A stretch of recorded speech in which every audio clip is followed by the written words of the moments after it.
Anybody getting involved in that right now is not doing well. And we'll start that on land, too. It's going to be starting on land pretty soon.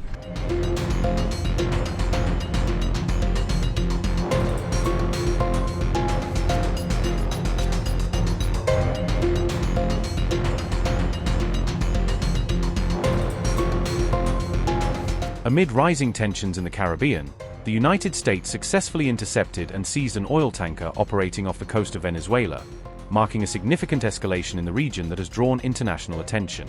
Attorney General Pam Bondi shared a video of the dramatic seizure on December 10th through her social media account X, giving the public a first-hand look at the operation as it unfolded in real time.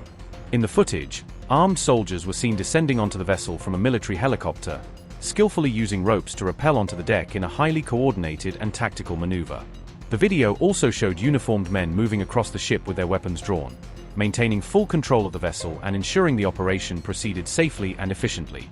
Reports indicate that the operation involved 2 helicopters, 10 Coast Guard personnel, 10 Marines, and additional Special Forces units, all working together to execute the seizure flawlessly.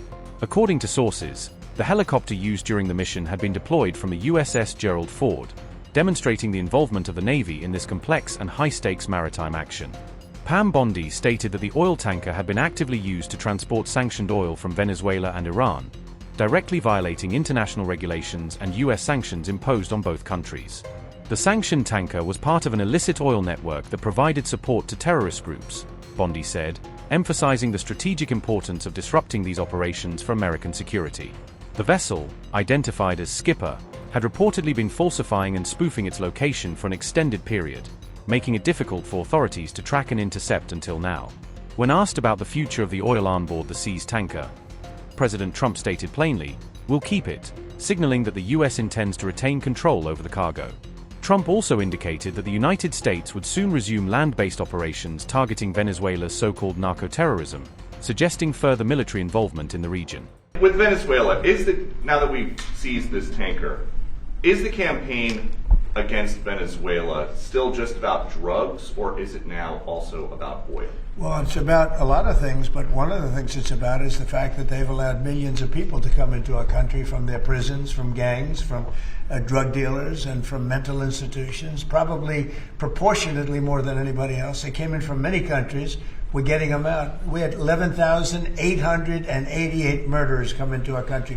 Many of them are from Venezuela. We had thousands of Tren de Aragua, the gang, come in from, which they say is the most violent gang. I don't know, MS-13 is pretty bad, but Tren de Aragua, they say, is the most violent gang. That comes from the prisons of Venezuela. It came out of the prisons of Venezuela. So it has to do with a lot of things. They've treated us badly, and I guess now we're not treating them so good. If you look at the drug traffic by sea is down 92%. And nobody can figure out who the 8% is, because I have no idea. Anybody getting involved in that right now is not doing well. And we'll start that on land, too. It's going to be starting on land pretty soon. Thank you, Peter. Well, what happens to the oil on that ship? Well, we keep it, I guess. Huh? Where does it go? What port does it go to? Well, you have to follow the tanker. You're a good newsman. Just follow the tanker. Do you know where it's going? Follow it. Get a helicopter and follow the tanker. Is it true it's going to But I assume we're going to keep the oil. White House Press Secretary Caroline Leavitt confirmed that the Skipper tanker would be taken to a U.S. port, where it will be held as part of ongoing legal and security procedures. There is a legal process for seizing the oil, and that process will be fully followed, Leavitt emphasized, underlining that the operation is being conducted in strict accordance with U.S. law. Would he use this seized Venezuelan oil to try to help Americans with affordability here in the United States? Well, what I can tell you right now, the vessel has been seized, as you know, and the Department of Justice did that in conjunction with the Coast Guard and the Department of War. The vessel is currently undergoing a forfeiture process right now. The United States currently has a full investigative team on the ground on the vessel, and individuals on board the vessel are being interviewed, and any relevant evidence is being seized. With respect to the oil, that's a different issue. As you know, Peter, the vessel will go to a U.S. port, and the United States does intend to seize the oil. However, there is a legal process for the seizure of that oil, and that legal process will be followed.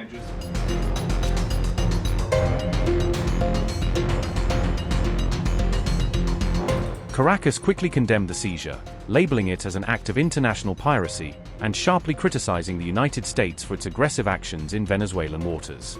Venezuelan Interior Minister Diosdado Cabello went further, calling the United States murderers, thieves, and pirates in response to the operation, expressing deep outrage over the intervention.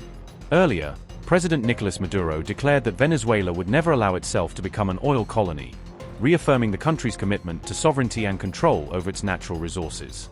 The Kremlin reported on December 11 that Russian President Vladimir Putin had spoken with Maduro to reassure him of Moscow's continued support amid the escalating tensions with the United States. Maduro also urged his supporters to be prepared to smash the teeth of the North American empire, signaling a defiant stance against U.S. actions and rhetoric. Adding a surreal moment to the political drama, Maduro danced to Bobby McFerrin's song Don't Worry, Be Happy during a rally on December 10, drawing global attention to his unconventional public persona.